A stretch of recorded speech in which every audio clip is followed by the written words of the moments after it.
Okay. Yesterday, Vice President JD Vance got his own turn at the briefing room. Everybody gets a chance. I guess that is what Daddy Trump thinks about. And he gave Marco Rubio, his other favorite son, a chance last week. So JD Vance got his turn. And I figured I've had so much fun with Caroline Levitt. Why not give a little whirl of seeing what JD Vance has to say? And then I'll give my own take on the actual answers to the questions. All right, we're going to start with a question from Jonathan Karl of ABC News. Why should taxpayers be paying to settle a $10 billion lawsuit that was brought by the President of the United States? And should people that attacked the Capitol building and assaulted police officers, should they be eligible? Should they receive money? Should they receive money from this fund? This is about compensating Americans for the lawfare that we saw under the last administration. And by the way, anybody can apply for it. Republicans can apply for it. Democrats can apply for it. As you know, the President of the United States has pardoned a number of Democrats who he felt were actually subject to this lawfare.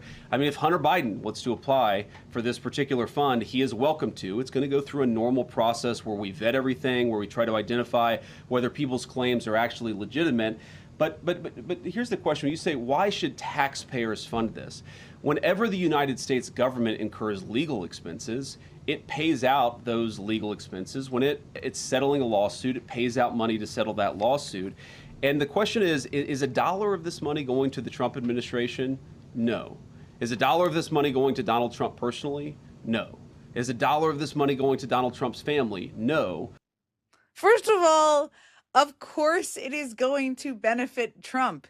This is a political slush fund that Trump can use at his disposal and his discretion to basically pay off, to reward his political buddies, including people who were part of the insurrection on January 6th, which, by the way, happened on Donald Trump's watch when he was still president and trying to hold on to office, as did all of the fake electors who also could benefit from this and surely will apply. We will certainly see. But the other part of what JD Vance had to say there, so many parts to really unravel there.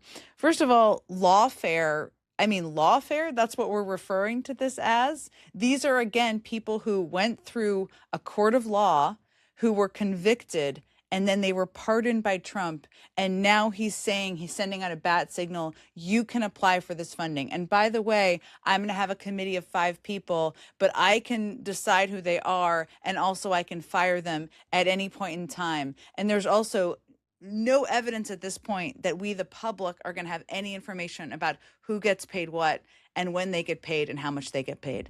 That's what we're talking about here, JD Vance. Okay, no surprise, Jonathan Karl had a follow-up question, so let's take that question. Isn't it just as easy to say that people that attacked police officers should not get taxpayer money from this fund? Well, look, John, we're not trying to give money to anybody who attacked a police officer. We're trying to we're trying to compensate people where the book was thrown at them. They were mistreated by the legal system. Sometimes, we do have, John, in this country, innocent until proven guilty. We do have people who were accused of attacking law enforcement officers. That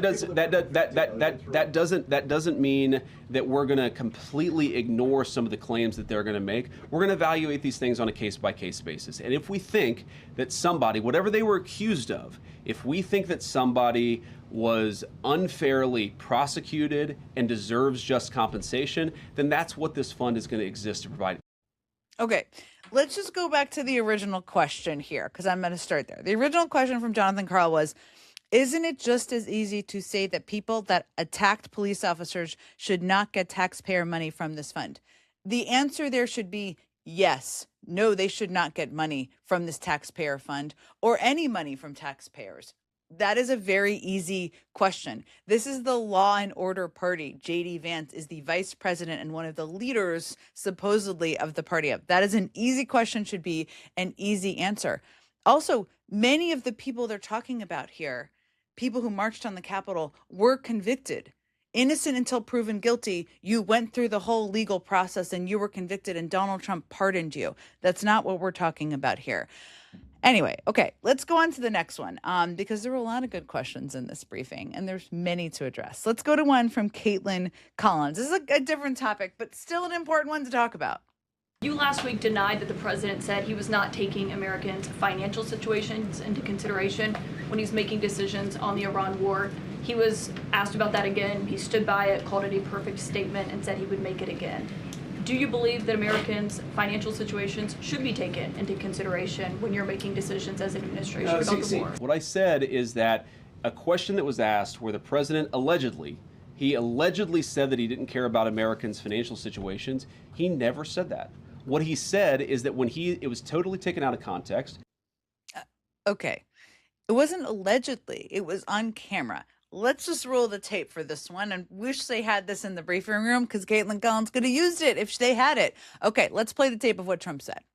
When you're negotiating with Iran, Mr. President, to what extent are Americans' financial situations motivating you to make a deal? Not even a little bit. The only thing that matters when I'm talking about Iran, they can't have a nuclear weapon. I don't think about Americans' financial situation. I don't think about anybody. I think about one thing. We cannot let Iran have a nuclear weapon. That is the full context. You heard the question, you heard the answer, not in any way out of context. JD Vance also could have said, no, Americans' financial situation should be thought about whenever we're making decisions in the federal government. But that would have pissed off Donald Trump. So what was going on in JD Vance's mind in that moment? I suspect this. Did he really say that? I can't believe he said that. I'm going to say it's out of context because that's an easy thing to say, even though, as I just played for you, it's clearly not in any way out of context. That's obvious what I should say, but I'm not going to say that because I'm going to make Trump mad and I really want to be president. I can't make him mad, but I don't want to echo what he said because that's a crazy thing to say if you want to run for president and in general. That was what was going on through JD Vance's head. Okay, let's take another one. This one is from Garrett Haake from NBC News. Garrett, okay, let's hear what you have to ask. You and the president ran on a platform that included no new wars, cutting gas prices, cutting inflation. What do you say to people who are going to the polls today and who feel like those promises are unkept? Well, I'd say a few things. First of all, we've delivered great wins for the American people. We are very aware that because of what's going on in the Middle East, gas prices have gone up and a lot of Americans are struggling because of that. Our view is that it is a temporary increase. We're taking a number of steps to try to push back against it and try to ensure that Americans are paying as little at the pump as possible. But I feel quite confident after we've taken care of business in the Middle East, those prices are going to come down. I mean, I'm going to go back to the question on this one too, because I think this is an important part of it. The question, a very good question from Garrett Haake of NBC News. You and the president ran on a platform that included no new wars, cutting gas prices, cutting inflation. What do you say to people who are going to the polls today and who feel like those promises are unkept? Okay, first of all, let's be real. They are unkept. No new wars. We're currently in a war with Iran. Cutting gas prices. We all know that's not the case. Gas prices are now $4.55 a gallon. And that most experts are predicting that could drag well into 2027. What was the third little promise you made here? Oh, cutting inflation. Well, we know that is not the case either. So promises unkept. Now, here's the other thing I just wanted to touch on. In my little critique of what the vice president had to say in response to that question. He literally said, but I feel confident after we've taken care of business in the Middle East, those prices are going to come down. First of all, what on earth does taking care of business mean? Ending the war? No one knows how you're going to end the war. Nobody knows why you're in the war, but certainly there's no clarity on how the war is going to end. So that's not like a little just to-do list item you can check off on a Friday. That seems like a pretty pivotal part of that. Okay, we're going to do one more question. This one is from, Nick Gilbertson from Breitbart. Why the heck not? All right, Nick, go ahead. Today we saw the president endorse Ken Paxton over John Cornyn in the Texas Senate race.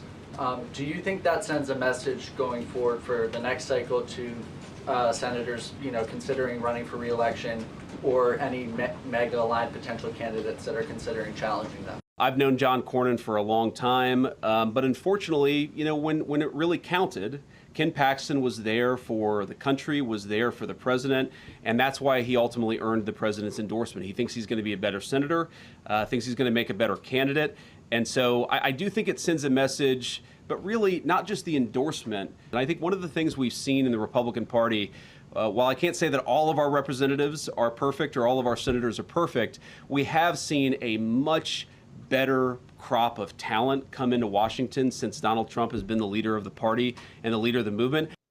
Okay, Let's just start with Ken Paxton, because JD Vance described him as, when it really counted, I just wanted to get this quote exactly right, Ken Paxton was there for the president, was there for the country, was there for the president.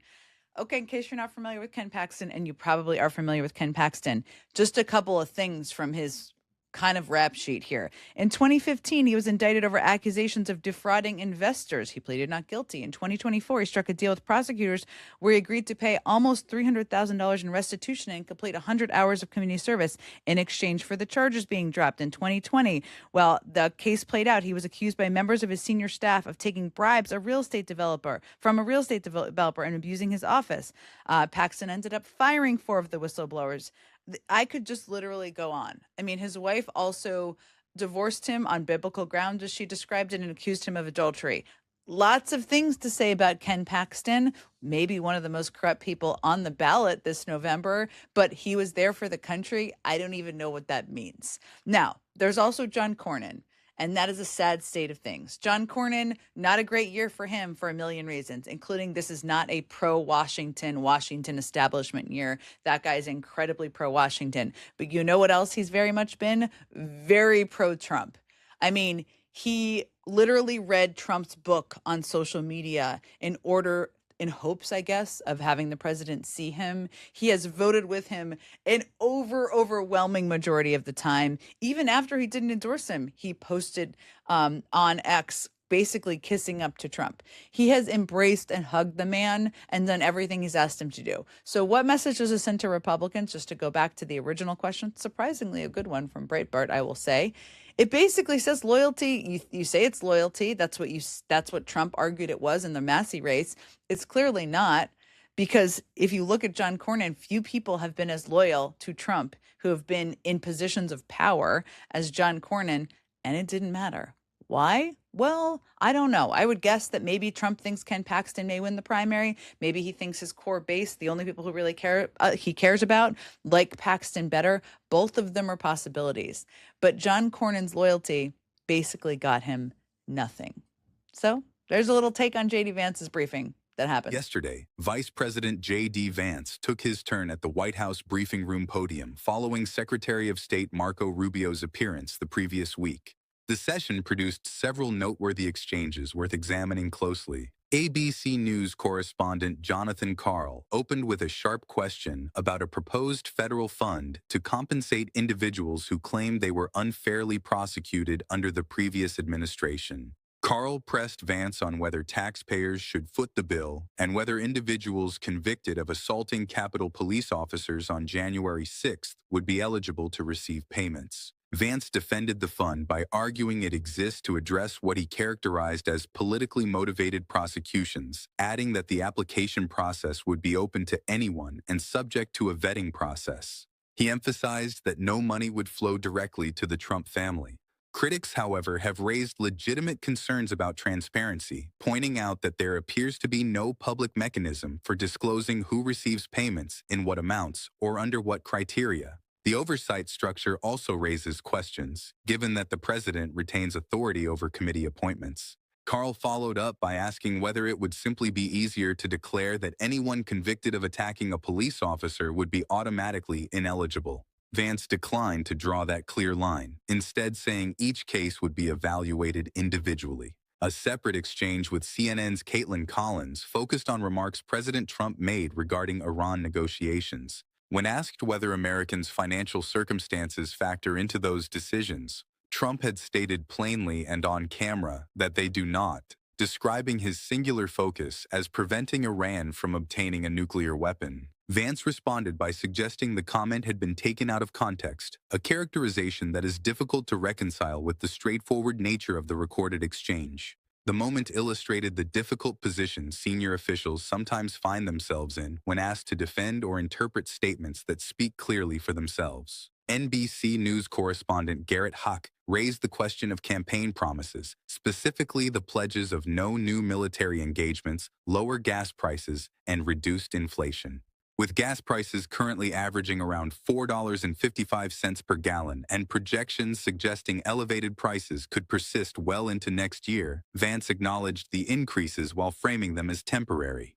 he expressed confidence that prices would fall once, as he put it, the administration takes care of business in the Middle East, without offering a specific timeline or strategy. Finally, a question from Breitbart addressed President Trump's endorsement of Texas Attorney General Ken Paxton over incumbent Senator John Cornyn in an upcoming primary.